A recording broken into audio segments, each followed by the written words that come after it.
balingi ba conserver lien to ba très moko maléfique na kati ya ba vie ya bato parce que ça na bato misu ba bota marana grâce amoni muta bota mi na famille azana ngolu ya nzambe mais ngolu ya nzambe azana ngosiko mokila molili ba comprendre oyo lokola bota mi na ngolu biso na famille na biso oyo ezalaka na ba loi biso na famille na biso ezana système siko poto conserver yepe azala pour biso et loko ni ba osala ba roya na bandoto na yo omona okolota ba homme moko masqué batongo omona ozolia bilo ozolia pozo banate bien aimé dans le Seigneur bilo ozolia mutalambi yango oyebiete bisika bilo que uti o remarquer quand tu vois que ozolia na rêve et ça la mutumsa zolota azo melelo komoko bien aimé dans le Seigneur siko ba sali stratégie wana pourquoi parce que balingi ba conserver yo pe faut en elembo wana pour ozala na ba très wana ozana ba point de contact wana donc ce sont des poisons spirituels o ko détruire ya mutu et ko sala pe olotango mbala moko to mibale misu po lotoka mbala moko e kenda nango mais yeba ya ne loko moko e kotikati il faut ça la ba déclaration il faut ça là aussi ce qu'on appelle l'aspersion du sang de Jésus il faut banda ko mela makila la Yesu par la foi o évacuer loko wana parce que ce que évacuer ngote yo moni olier or ils ont les locaux ba cotisio nde ba cotisio loko wana ils a qui fâché à conserver rasta monsieur ya kindoki parce qu'il y a na bato belé ayebi nde ba pumborate azana mayela reliate mazarandoki aromituna oh nazarandoki ndenge nini oui bien aimé c'est mon si sorcellerie bali angoka physiquement même aussi spirituellement nanzela ya ndoto et ça na bato bela lota moni ba lesier mais na bomoto boye a pumbwete mais spirituellement or que ba cotisio déjà c'est mon si akindoki mo po ba conserver race na bango ya sorcellerie yango mona mutu mususu ala ya loti azana fête moko quelconque omoni ala la loti fi bazo kabolo ba repas azolia oko remarquer surtout même dans nos familles omona tamso loti bozaki na matanga moko ezalaka na kati ya ndako na bino matanga moko ezalaka na lopango wa famille on se retrouver bato balambi peut-être tu peux pas rêver au lieu mais sache que le quoi bato balambi c'est que tu as participé à la fête de la sorcellerie donc muto no soit participer à la fête c'est que ça la poison spirituelle moko au satana siko kotaye bien aimé dans le Seigneur yo muto muli au lota peut-être ezala ba maladie belé bato bazobela azongo physiquement azongo spirituellement et c'est matérialisé physiquement et tant d'autres signes oyo et ça la moyen oyo pour côté là ezalaka na nzela ya ndoto oloto ozolia oloto ozomela oloti ozana fête moko na nto zo verset biblique oyo pour nous faire comprendre pour na chiter pour na talisa biso et puis je peux t'orienter comment tu peux prier pour se débarrasser na poison spirituel oyo côté na kata ndoto.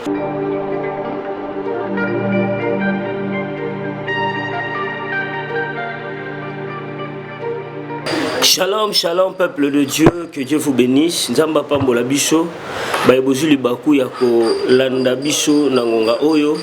Bien-aimés dans le Seigneur, comme prévu, le Seigneur nous a fait grâce ces derniers moments. Yako yebako lobela biso le mystère à ce qui concerne le rêve.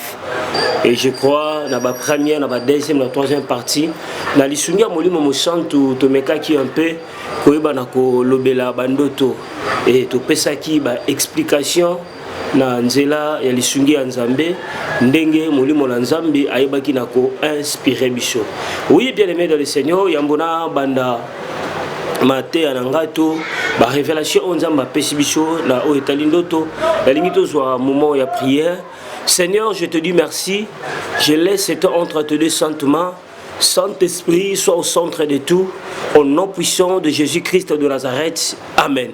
Oui, bien aimé, lokola mo mesano ndenge nzamba sala biso ngolo ya mbona banda kopesa message toko yebana kofungola mabomba mi o etali na makambo etali bandoto tozanga kate ko ya koloba tina kolobela pona bana oyo nzambe apesa biso lokola baboti apesa yo papozo la nanga apesa yo mamozo la ngai.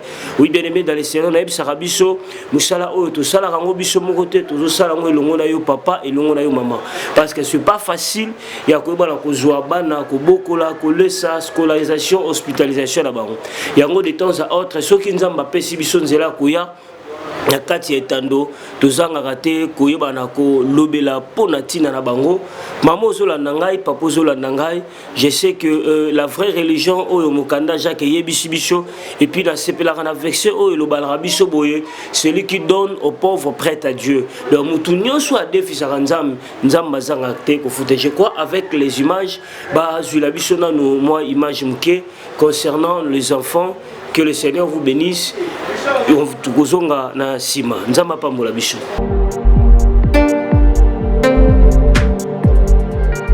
HP Media, la chaîne qui vous édifie.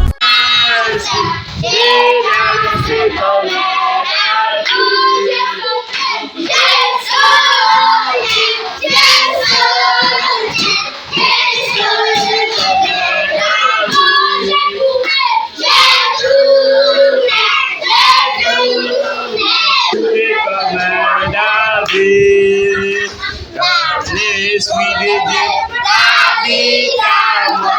J'ai chanté comme la fille. L'esprit de Dieu habite à moi. J'ai chanté comme la fille. J'ai chanté.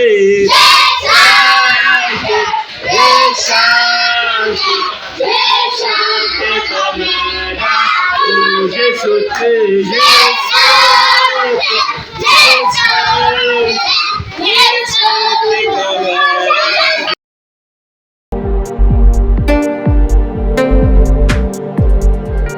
HP Media, la chaîne qui vous édifie. Peuple de Dieu, wana ezali image oyo totiko talisa biso pona bana yo mutolingo soutenir biso lingo tinda moi 1 franc moi 10 francs to sombela bango tasaki loso et kozala lipamboli yo kozala nda kozolanda biso olozala bilamba peut-être oyo olata raté au péché olata okopesa biso et kosunga biso makasi ovandi polobi papa moi sachet ya sukali nzambe akozanga te ko pambola yo. Shalom shalom bien aimé dans le Seigneur, je crois la raison partie na biso na mekaki ko talisa biso le rêve satanique et puis na expliquer ki biso trois voies ya ndoto oyo utelaka nzambe mutu et puis satana lelo na lingina meka kozwa tokota vraiment na phase où etali interprétation. Je crois avec l'aide du Saint-Esprit, je crois que ba ligne o nazo pesa biso et koki kozala peut-être parfaite c'était peut-être mais juste et koki ko pesa biso image parce que souci na biso ezali mwana na nzambe a comprendre pourquoi nazolota ndoto oyo pourquoi ndoto ezongi ngambala mibale misatu to mbala moko ko ndenge nini na koki ko sambela na ndoto oyo na loti et puis ndoto nazolota elingi koloba nini na ebisaki biso c'est bien de rêver, c'est très bien de rêver mais aussi c'est bien de retenir les songes parce que ça na mutu mususu alali aloti azuba parti et ça pena mususu alali aloti abosani et ça pena mususu akangi ndoto mais azoyeba te lo lenge nini na koki ko sambela to ndoto oyo na loti elingi koloba nini yango ba phase nyonso wana eza mutu ya makashi mutu ayeba na koyeba j'ai rêvé nzambali kolobelanga nini pourquoi ndoto yaka mingi na vie na ngai interprétation nango eza nini et comment je dois prier pour que naïba na kolonga nazwa victoire na ndoto oyo nazoyeba na kolota lelo na lisunga moni mon sang tout bien aimé dans le Seigneur alingi natali sabiso le manger dans les rêves bato balotaka to alota déjà que azolia na ndoto et là meka ko pesa biso moi lumière na lisungi ya nzambe bien aimé dans le Seigneur. Vous savez muto yazo lota bandoto ya kolia eza bandoto moko très dangereux eza na mutu mususu alota ndoto ya kolia et puis ndoto ngo ekenda mais ndoto ngo ezonga mbala moko mibale peut-être par hasard alota et puis bon pour naye amoni ke ndenge na loti na lié bon c'est fini eza na mutu mususu pe aloti allié et ça lié lokola frustration et ça lié pe lokola kobanga.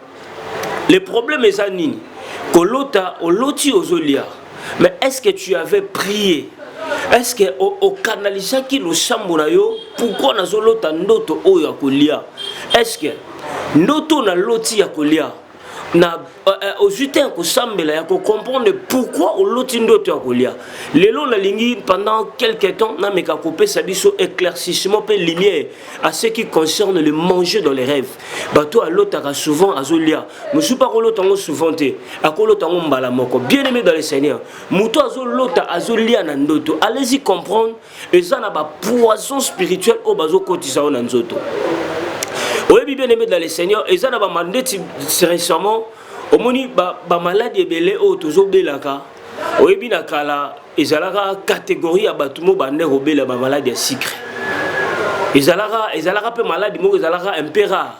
Mais ce que vous remarquez, ces derniers moments, au monde a battu belé. Oh, na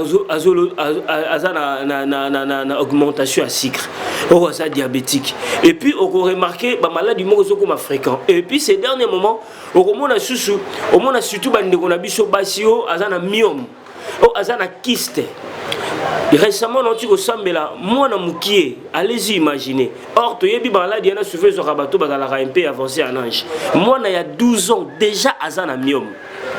Bien aimé dans le Seigneur, les substances spirituelles au Satan azo kotisaka batu na bandoto yango ezo produit ba maladie et belé trop maléfique. Oui, médicinement par là ba opesa yango kombo ba kolobate eza mafuta moko sala ki na kata nzoto. Oui, mais spirituellement par là eza ba poison spirituel au batu baliaka souvent pe na kata bandoto. Oyebi même dans la famille qui ezalaka mingi, dans des familles où il y a une forte présence à sorcellerie. On peut remarquer parmi les membres de la famille na bandolo ta bandoto na ya koliaka. Obi poni mutazo bandoto na kolia ezoya parce que ceux qui balingi ba conserver lien to ba très moko maléfique na kati ya ba vie ya batu.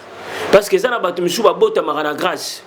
Amoni mutabota mina famille azana ngolu ya nzambe mais ngolu ya nzambe azana ngosiko mokila molili ba comprendre oyo lokola bota mina ngolu biso na famille na biso oyo ezalaka na ba loi biso na famille na biso ezana système siko poto conserver pe azala pour biso et loko ni ba osala ba roya na bandoto na yo omona okolota ba homme moko masqué ba tongo mono zolia bilo ozolia posé banate bien aimé dans le Seigneur bilo ozolia mutalambi yango oyebiete bisika bilo que uti o remarquer quand tu vois que ozolia na rêve et ça la mutumsa zolota azo melelo komoko bien aimé dans le Seigneur siko ba sali stratégie wana pourquoi parce que balingi ba conserver yo pe faut en elembo wana po ozala na ba très wana ozala na ba point de contact wana donc ce sont des poisons spirituels où ko détruire ya mutu.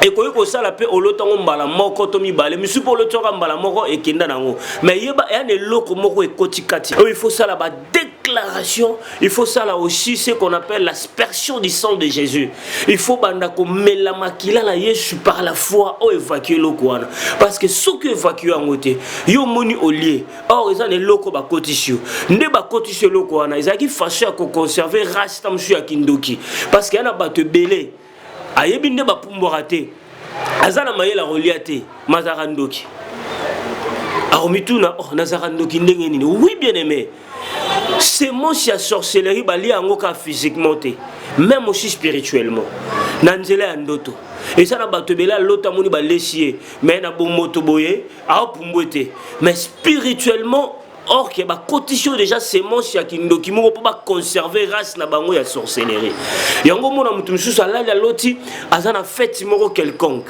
omoni ala la loti bazo kabolo ba repas azolia oko remarquer surtout même dans nos familles omona tamuso loti bozangi na matanga moko ezalaka na kati ya ndako na bino matanga moko ezalaka na lopango wa famille o se retrouver bato balambi peut-être tu peux pas rêver au lieu mais sache que le croix bato balambi c'est que tu as participé à la fête de la sorcellerie donc muto no soit participer à la fête c'est que ça la poison spirituelle moko o Satan siko kotaye bien aimé dans le Seigneur yo muto muli o lota peut-être ezala ba maladie belé bato bazobela azo physiquement azo spirituellement et c'est matérialisé physiquement et tant d'autres signes oyo et ça la moyen oyo pour côté là ezalaka na nzela ya ndoto oloto ozolia oloto ozomela oloti oza na fête moko na nto zo verset biblique pour nous faire comprendre pour na chiter pour Nathalie Sabiso et puis je peux t'orienter comment tu peux prier pour se débarrasser na poison spirituel au côté na ratanzoto.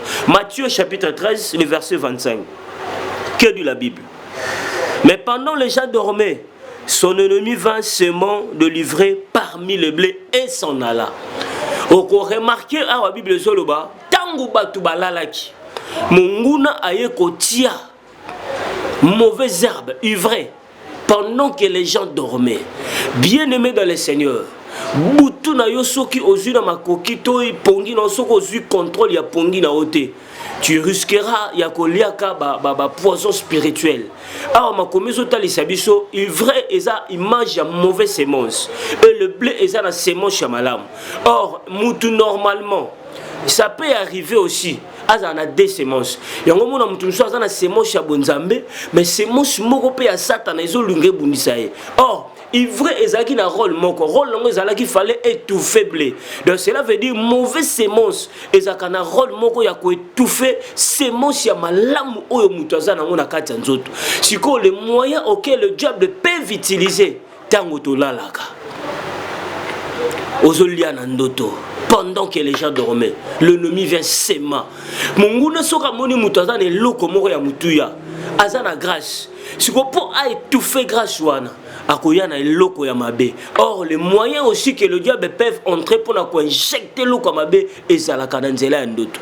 Et toi qui rêves que tu as déjà rêvé comme sous par hasard, parce que vous savez ceux qui s'attendent à comprendre que ozolingo comprendre des stratégies nae tamu somo no golo ta ndoto mbala moko lié et pour moni ndoto mo c'est disparaître yo mo le roi né la l'autre le ndoto mo disparaître peut-être ça n'a pas conséquences non au monde à la longue au développer maladie parce que cette semence au ba lesio ba condition na kata nzoto rôle nango eza moko c'est pour t'étouffer c'est pour te nuire des poisons spirituels auxquels tu es en train de manger et ça na rôle moko ya ko bisa ezala ba destiné à ba te belé et pepa likola makambo alotaki ala na komona mususu akenda kitam su matanga omoni nde ba biloko matanga balamba ba balie omona surtout ce qu'on remarqué dans le nuit o est précédé yo oyeko même oyeko lota pe ndoto kolia allez-y comprendre que na matanga wana bato balamba ki biloko wana c'était des sorciers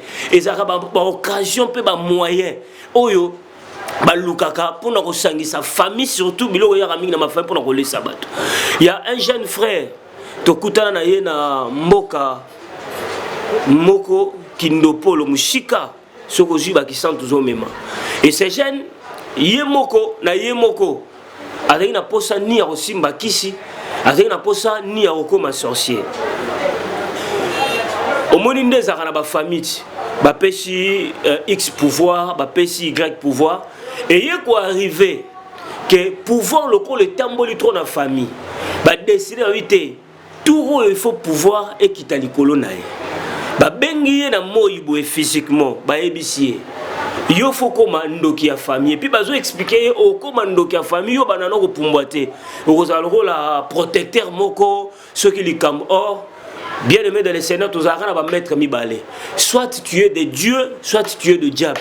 Muto azalaka naître azalakate ba proposer mais ce que le la jeune en moi zaki na moi c'est mon chabonzambe le la moi le sambo zalaki katina bi non abinga makambo na bien ngote ngala sambe la nzambe en tout cas proposition au luka mutu mususu bo pesa jeune abataki abando mona ba malade abando mona ba menace ba yeli susu pour la deuxième fois ba ebisi le même chose ba non na bato nyoso to luki tozo mona mutu mususu ba lobi il faut kaka yo ye pa lobi non a insista bi non nga makamuna bino netalinga te je suis de votre famille mais na osimbelo ko wana bien aimé tango ba kei ba mpaka na butu na kindoki na bango qu'est-ce qu'ils ont fait basali ba incantation basali ba cérémonie babandi ko yela jeune wana na nzela ya ndoto babandi ko yela na nzela ndoto amuna azolota koko na bango moko akufa kala azo pesa eta mususu baton amoni koko na bango a invité na fête ba vandi balia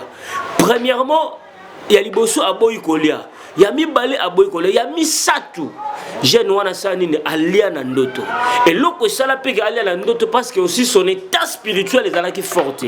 Il a résisté étant qu'un humain mais il devait avoir la force spirituellement. Et puis tangu kaka lié na ndoto mbala moko mikolo oti kolanda ye moko akeko luka bampaka zo sabona sikoyo na ndimi nazwa eloko wana ya famille. Or, manipuler nandoto. Bien aimé dans le Seigneur. Yo mutozo lotaka souvent que tu manges dans les songes.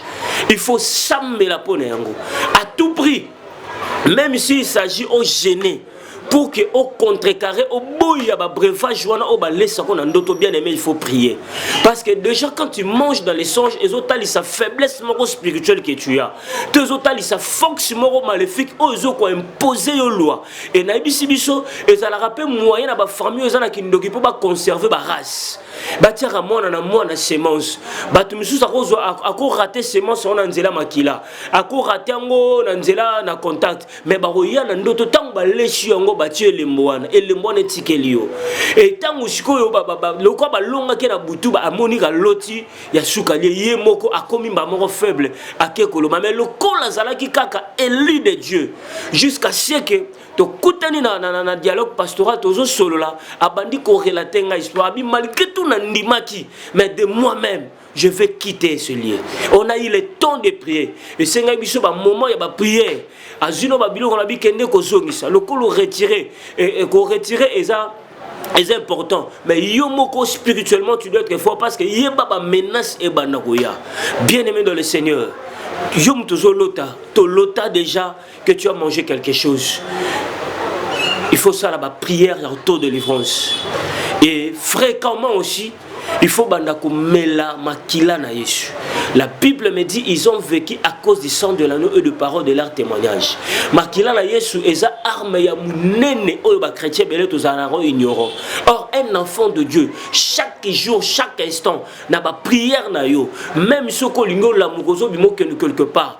Bien aimé eza la ba semence musto zwango kaka ta muso ba fétité. Mutu mo azoteka biloko azandoki, mutu mo azan état d'amabe, mutu muso teka biloko on est envoûté à sala ba cérémonie et tant ba cérémonie on sala yango ba maladie belé zo se développer la vie à batou et pour cela quand tu sors au bimaki au kendaki quelque part je te pas interdit de manger mais tant aux zonga Zwakata ya prière banda ko melaka makila na Yesu par la foi yebisaka que le sang de Jésus écoute katina yo ce poison spirituel nyoso ba lesa et ça na batu misu ça soit même faiblesse à prier parce que ba lesa ke lo na ndoto ye et paralyser vie spirituelle là.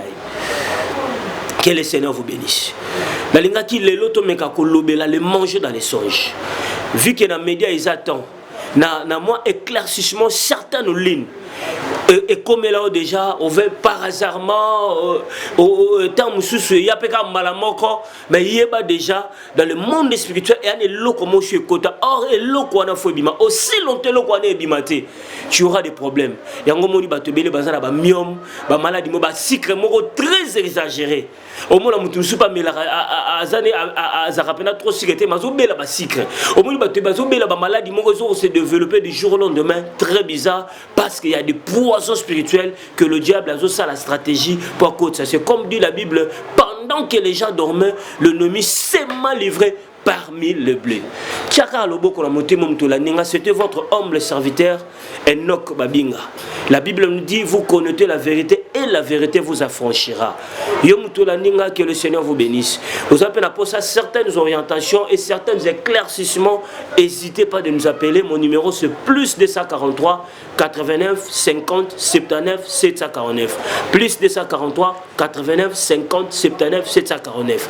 Benga biso kobanga somo ndoto loto kobanga te pour déjà se lier mais sache qu'il y a quelqu'un qu'il s'appelle Jésus-Christ de Nazareth qui a la capacité ya ko déraciner kona nyosho oyo balona ki on est ensemble là yo mutozo la nangai peut-être il y a une maladie o eza lokola ivraie qu'on a semé dans la distraction.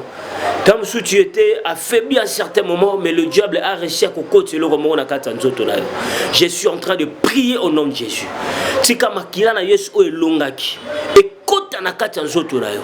Et localiser bisika semence samabezali.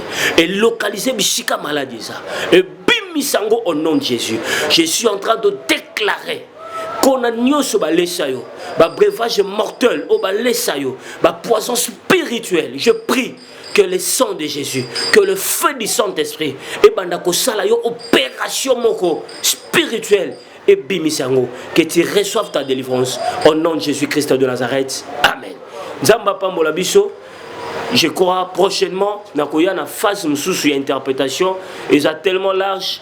Je crois petit à petit, on va commencer à ressasser l'échange. Je crois, dans les sujets mon centre tout organisé pe ba ma bonne délit à ce qui concerne les rêves. Na pamboli papa Dédé, na pamboli papa Charlie, maman JH, na pamboli bande connaissance sur papa Brice, o ba sungi biso na moment oyo ya koyeba na ko transmettre cette bonne nouvelle et kende na mokili mobimba. Yo polingi ko soutenir biso, soutenir les orphelins que nous accordons.